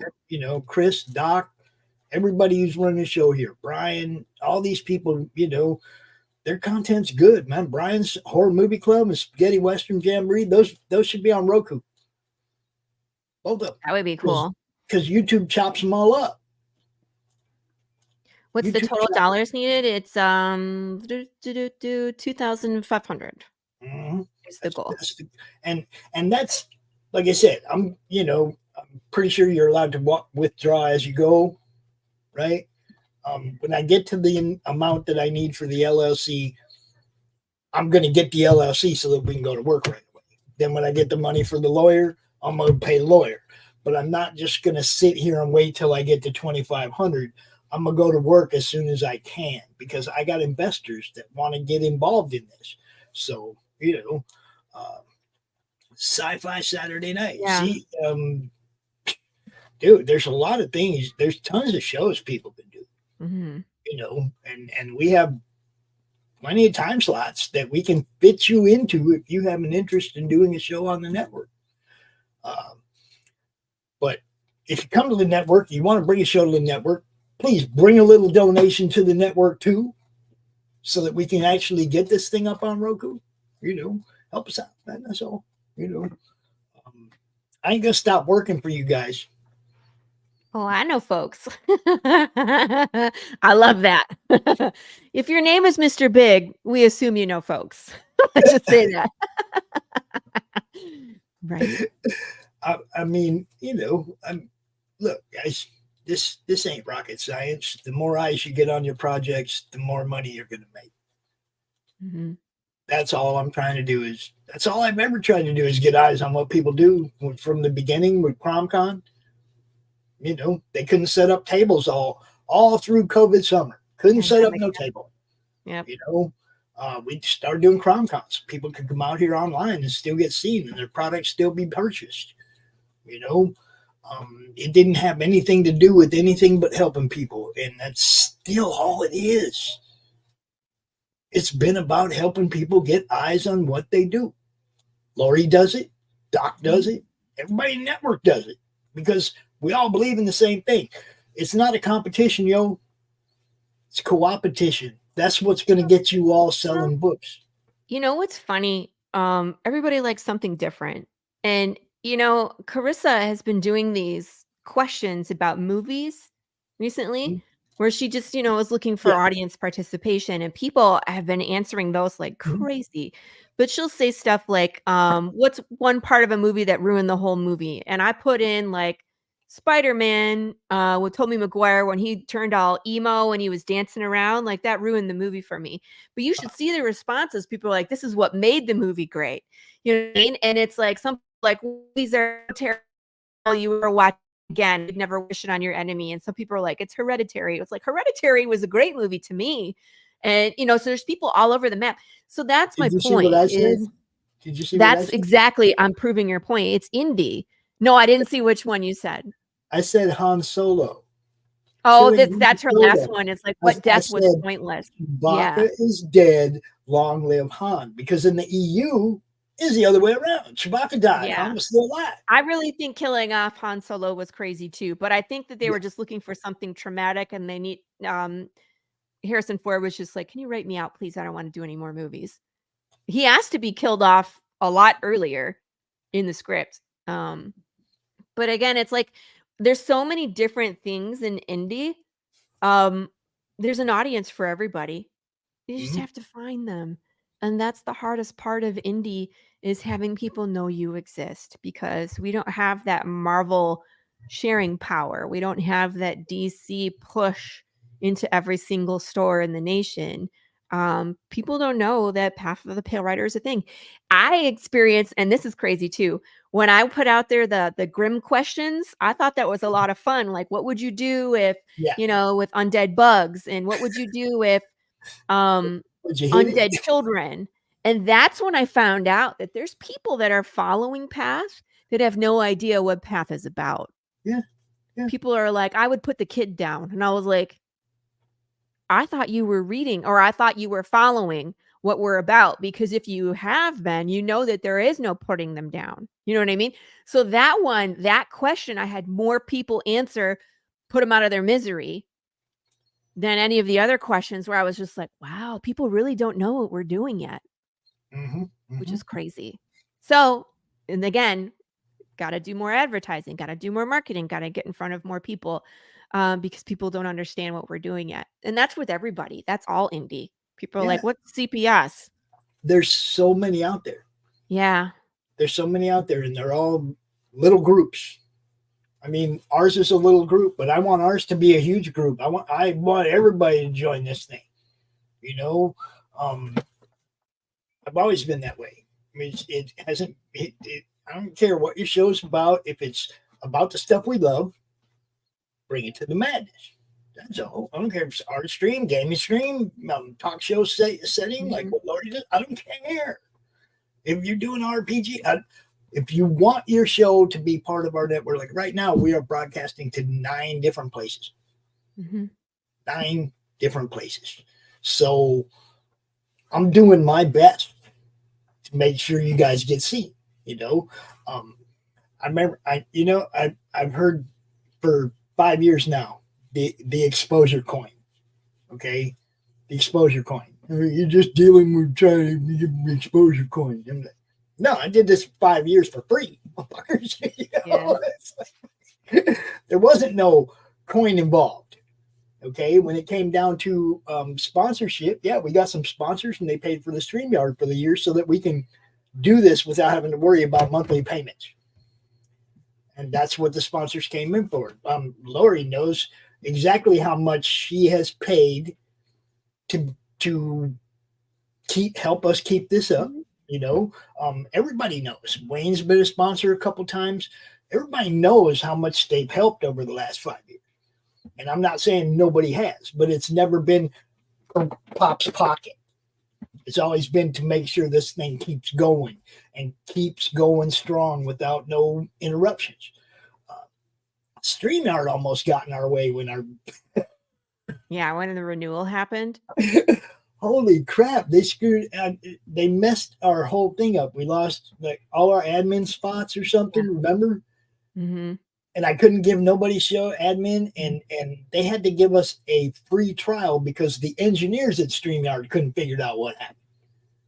So they had to give us like a 10-day free trial, and then we re-upped for the year thanks to new sponsors and to people like Laurie and Roland and part of the network that wanted to make sure that we reached the goal we needed to pay for the StreamYard for the year. Carissa came on as a sponsor. You know, Chris. And we just picked up the new one right above me, right there. Unpopular Comics. Cool. That's our newest sponsor. That's the ad that you played, the futuristic one. Yeah. Or Steam Droids or whatever. Yeah. That's our newest sponsor. See, so I mean that guy's from overseas.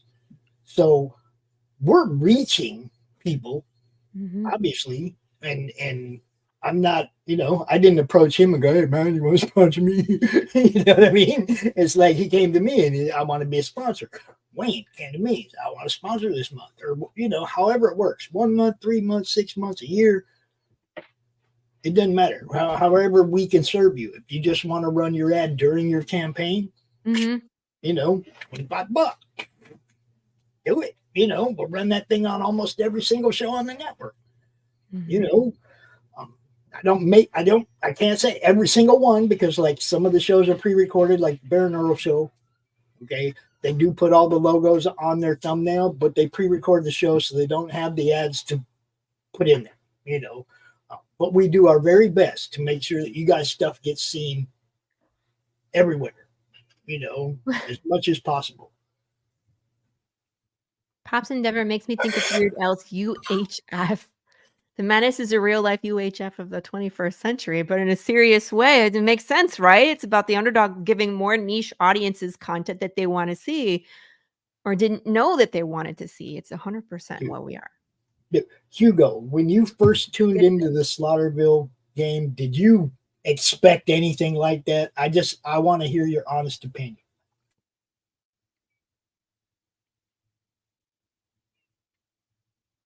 I mean, I don't think anybody expected Karen. I didn't expect Karen. It just, you know what's funny? There was a Friday that we had played, and it was, I think it was the finale of us getting out of the asylum.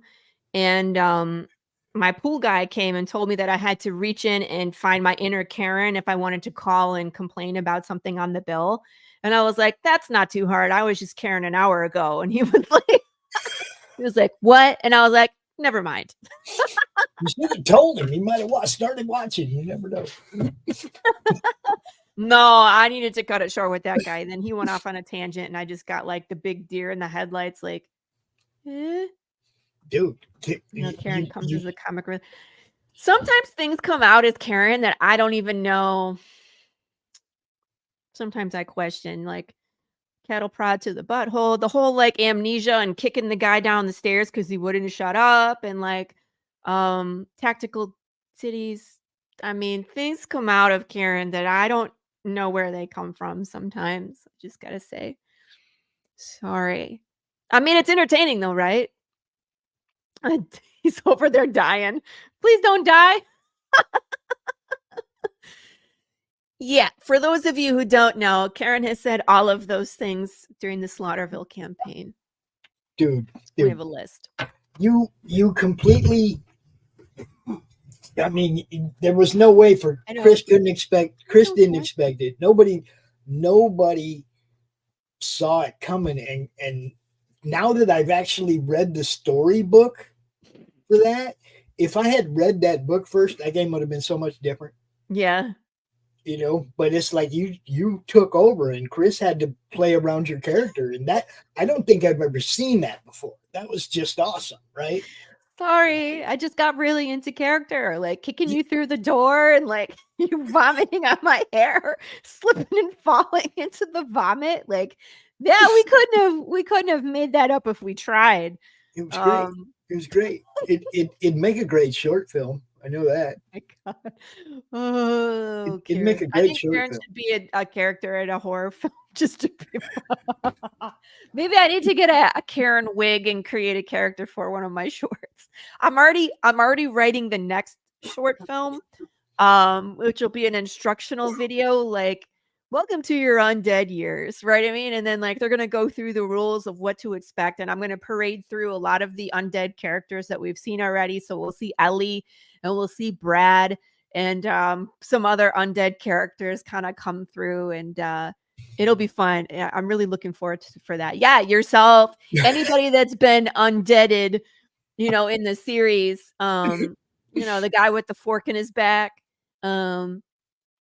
We can parade them all through as we explain That was half of the another kill letter thing, rules Laurie. of being Look, undead.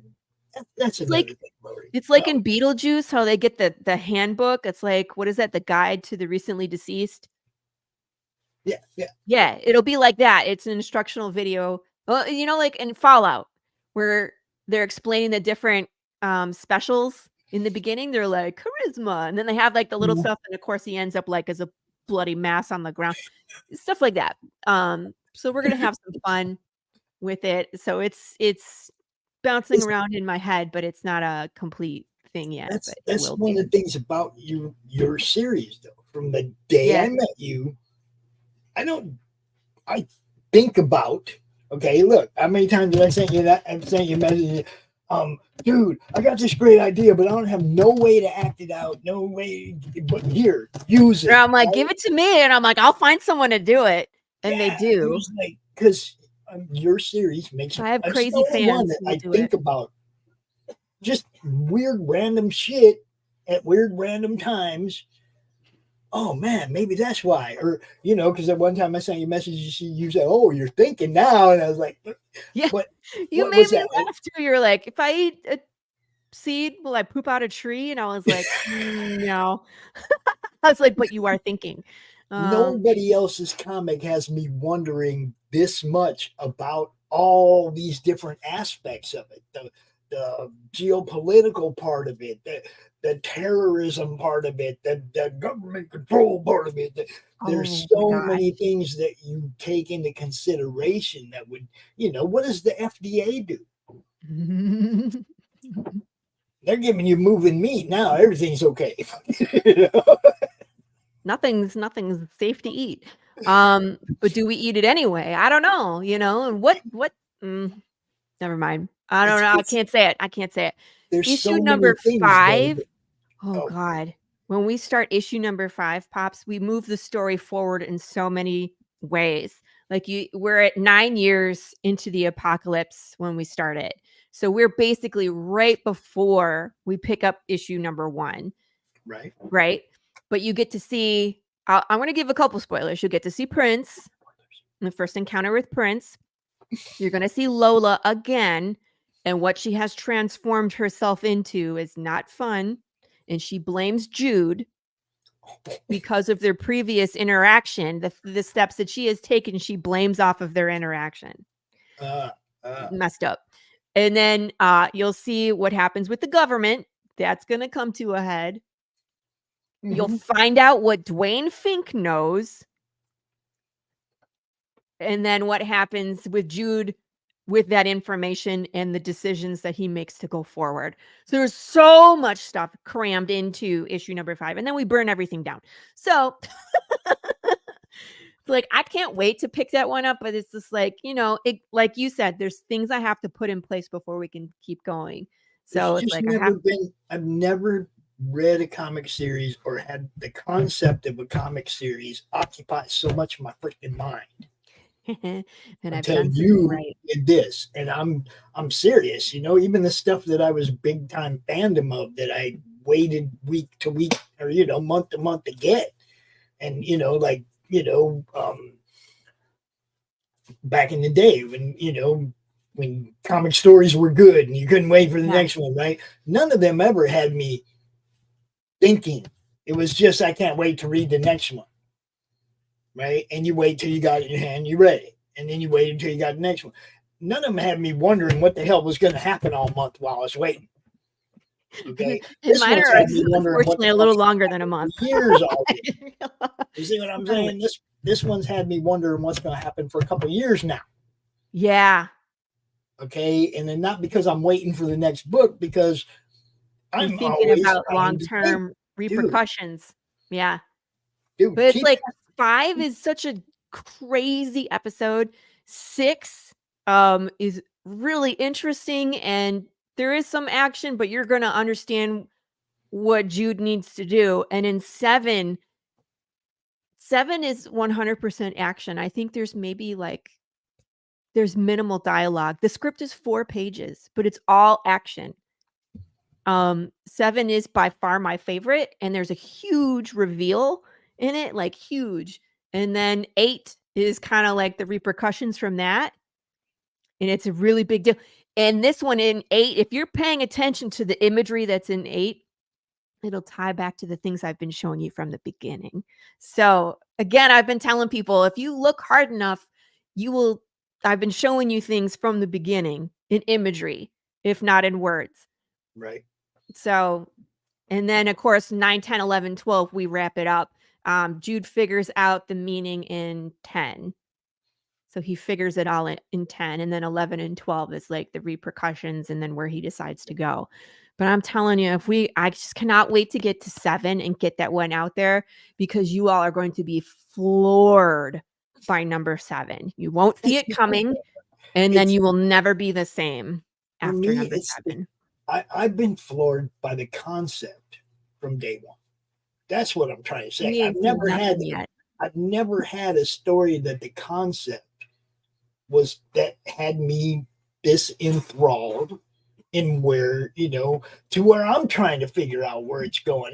You guys know when you watch the mystery show on TV, it's an hour long, and you're trying to, most people got it figured out in the first 5 minutes, and then there's other people that don't know till the end or whatever. Yeah. That's like this, but for 2 fucking years now. Sorry. I mean, if our Kickstarters did 12,000, we could go a lot quicker.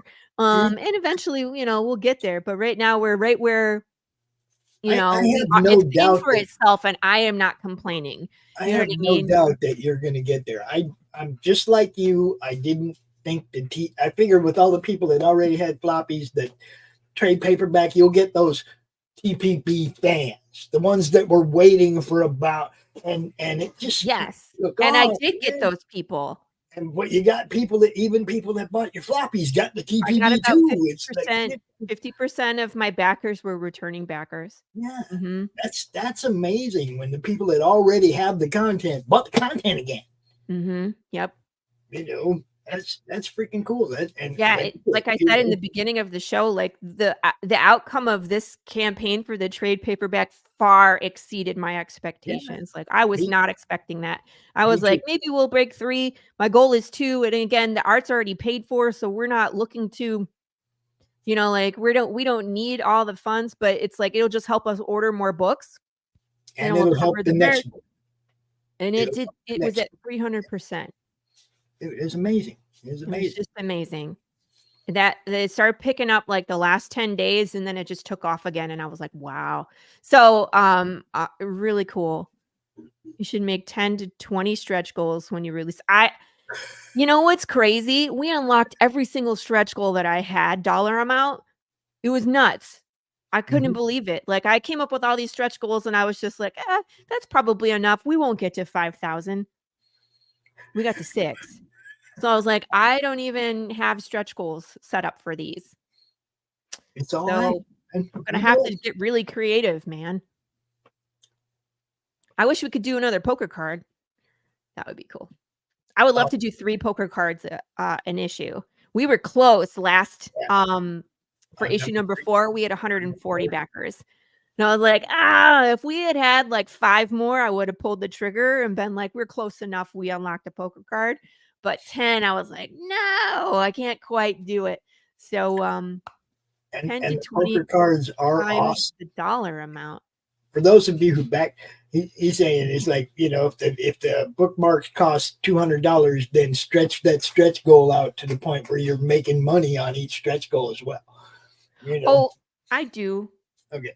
And they have to pay for themselves, but it doesn't hurt for you to make a little extra on those. And they do. And I like to do the PDF one. I mean, like the PDF one doesn't cost me anything. So, and then of course, the slice and dice, I like to put, but you see, that's the thing is I want to make sure everybody can feel included with some of the stretch goals. So the PDF stretch goal and the slice and dice, everybody can participate no matter if they're a physical or digital backer. And so that's kind of the way I work in that pricing as well, is like I can order things and still make a little bit because those 2 stretch goals don't pay for anything.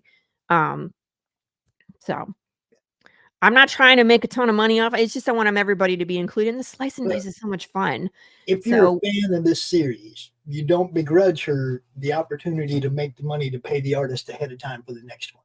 That's what I'm trying to do, because right now we're paying for an issue, and then we usually run out of money by the time we get through the print job. You know what I mean? And then we have to Kickstarter again, and everything comes to a halt.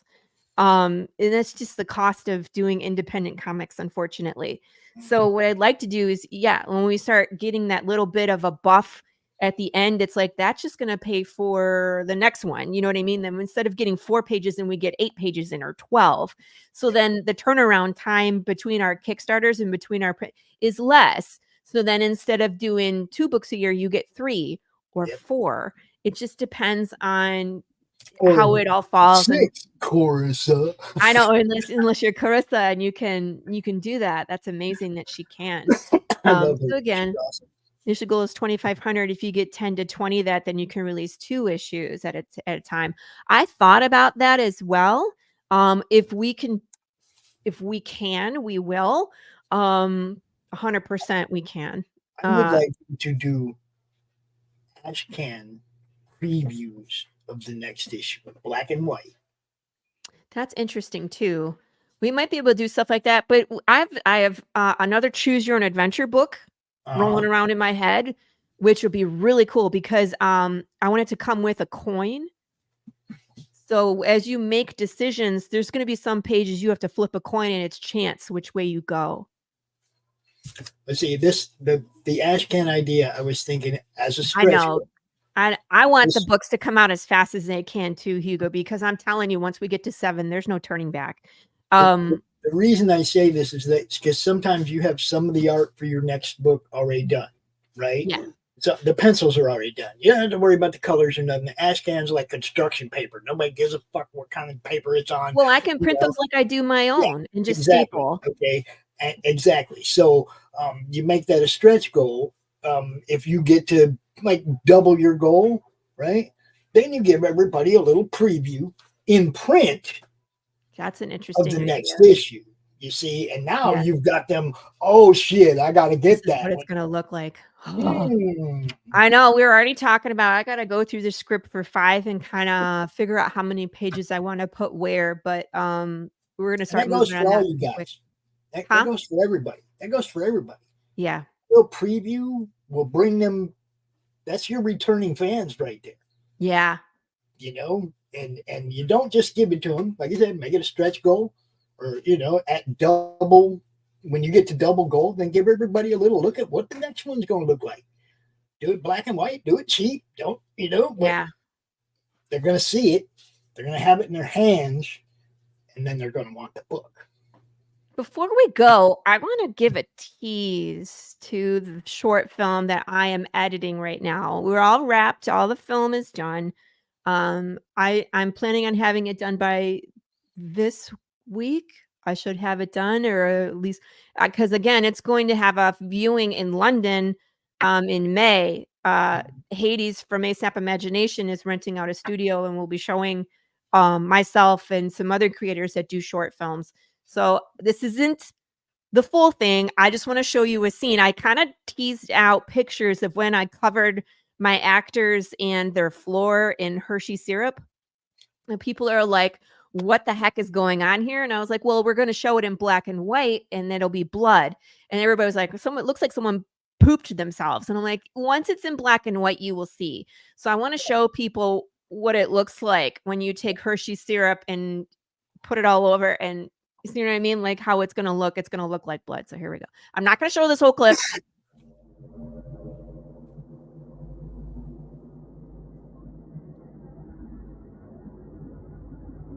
That looks great.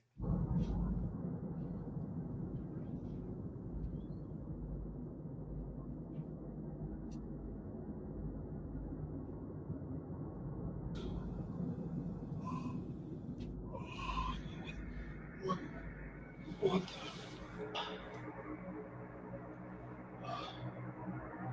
Alex? No. No. That's all I'm going to show. He just realized he joined the ranks, huh? He what?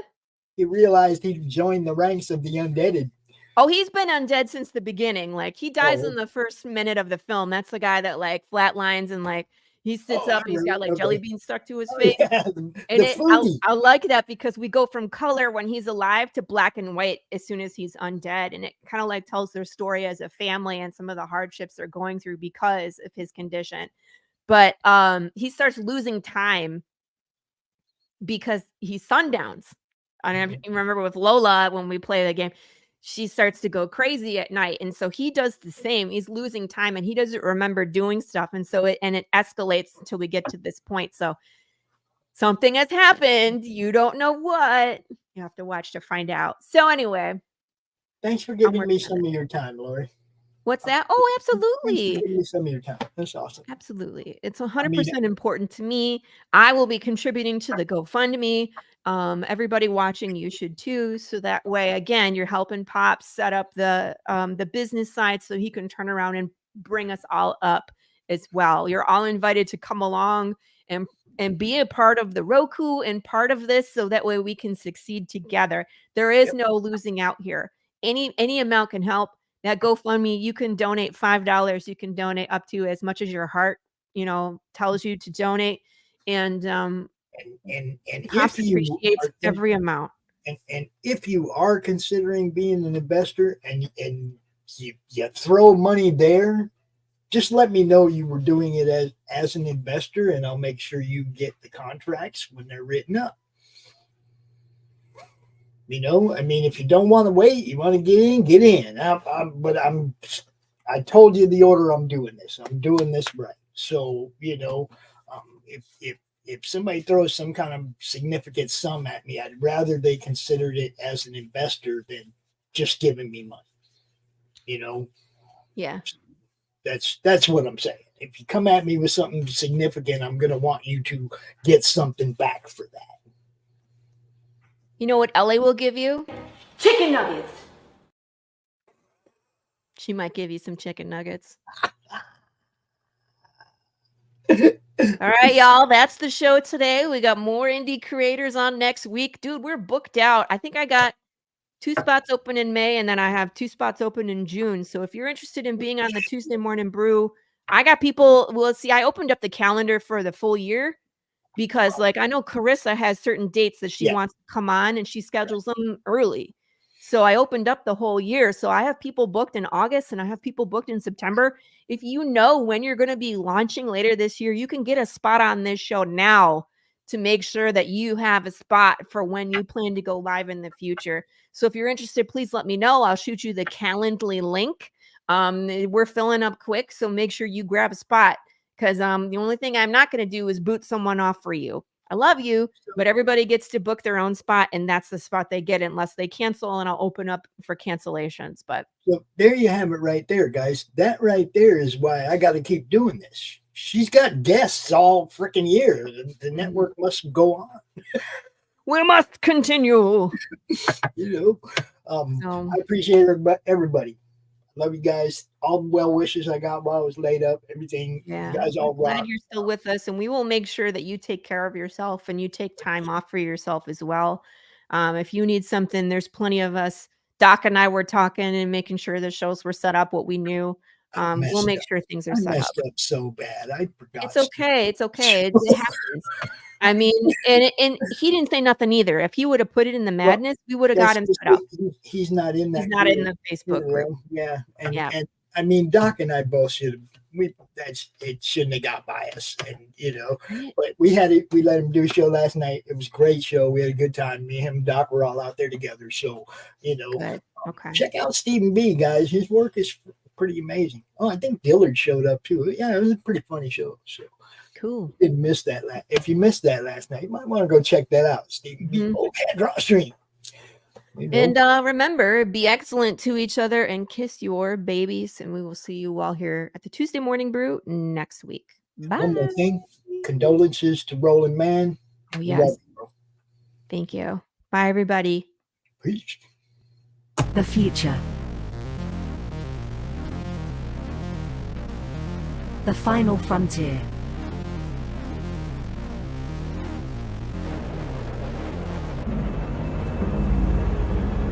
It has never been so uncertain as now.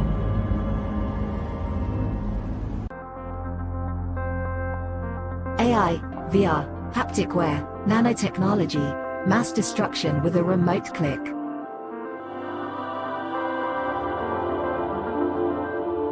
Now we are finally seeing the true potential and dangers of an ever-connected and overly policed hyper-technological world. Have we finally become the architect of our own demise?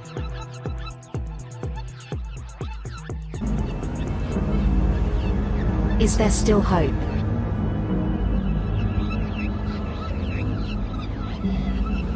Welcome to the future.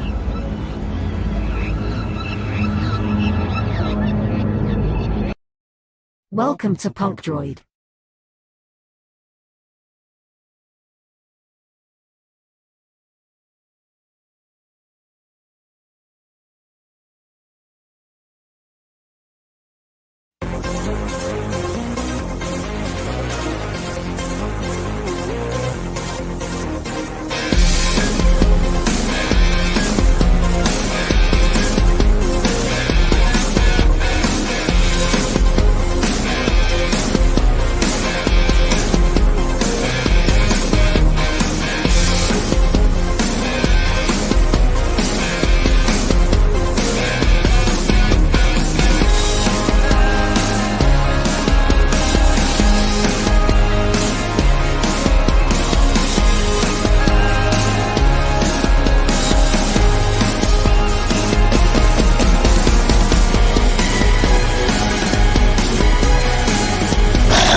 Comic Books for Kids provides comic books to kids in hospitals and cancer centers across the U.S. It's a place where we can all work together to make sure every child has a comic book. 100% of all proceeds go towards the kids. It's about making a difference, and while they're in the hospital, allowing them to fly like a superhero, battle dragons, or rescue teddy bears. We are in every state in the country and now support over 160 hospitals. Every month, we add more.